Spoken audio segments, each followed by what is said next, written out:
কিন্তু বিএনপির মতো একটা গারদারি দল যারা আমাদের ছাত্রের সাথে আলেমুল আমাদের সাথে বিএনপি নিজের পায়ে নিজেই কুড়াল মেরেছ। আন্দোলনে আওয়ামী লীগকে হটায় এখন নিজেরাই নিষিদ্ধের তালিকায় পড়তে যাচ্ছ। আওয়ামী লীগকে নিষিদ্ধ করেছে, এখন বিএনপিকে নিষিদ্ধ করবে। রাস্তায় চাঁদাবাজি করতে আছে, দোকানপাট লুট করতেছিল। ওরা তো জনগণের জন্য কাজ করে না, মানুষের জন্য কাজ করে না। ওদের টার্গেট দেশ নিয়ে, দেশ কিভাবে আমরা লুট করতে পারবো?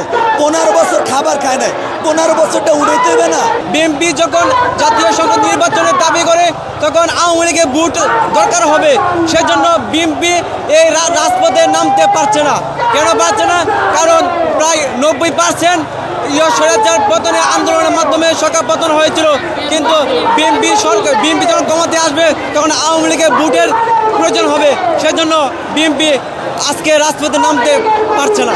আওয়ামী লীগ বাংলাদেশে রাজনীতি করতে পারবে না। সেইখান থেকে আমরা চেয়েছিলাম সুষ্ঠু গণতান্ত্রিক প্রক্রিয়ায় একটা নির্দলীয় তত্ত্বাবধায়ক সরকারের একটা নির্বাচন। সেখান থেকে বাংলাদেশে আপাময় জনসাধারণের প্রতিটা রাজনৈতিক দল কিন্তু এক কাতারে ছিল।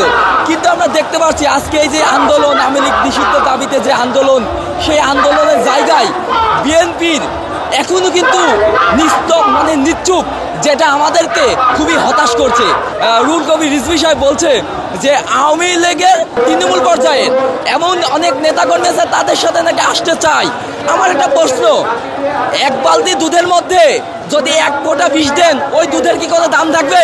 বিএনপি যদি এইভাবে যদি আওয়ামী লীগকে যদি প্রমোট করে প্রতিষ্ঠিত করে যদি যদি রাজনীতি করার সুযোগ দেয়, বাংলাদেশের ছাত্র জনতা থেকে শুরু করে সাধারণ জনগণের পক্ষ থেকে আমার কাছে খুবই হতাশ লাগছে। এইটা বিএনপির রাজনীতি হতে পারে না, এটা বিএনপির দল না। গতকালকে মঈন খান একটা কথা বলছে যে আওয়ামী লীগ নিষিদ্ধের ব্যাপারে আমাদের কোনো মত নাই, এটা যারা আন্দোলন করতেছে তারা জানবে। আপনি দোসরের সাথে দাঁড়িয়ে যখন তার শরীরে কথা বলেন, আমাদের কাছে কষ্ট দেয়।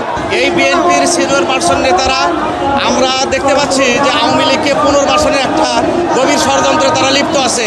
এখন আওয়ামী লীগ নিষিদ্ধের দাবিতে যখন বাংলাদেশের সকল দলগুলো একত্রিত হয়ে আমরা আন্দোলন চালাচ্ছি, আমরা দেখতে পাচ্ছি বিএনপি নামক যে দলটা আছে, এদের সিনিয়র পার্সন কিছু নেতারা আওয়ামী লীগের জন্য মায়া কান্না শুরু করেছে।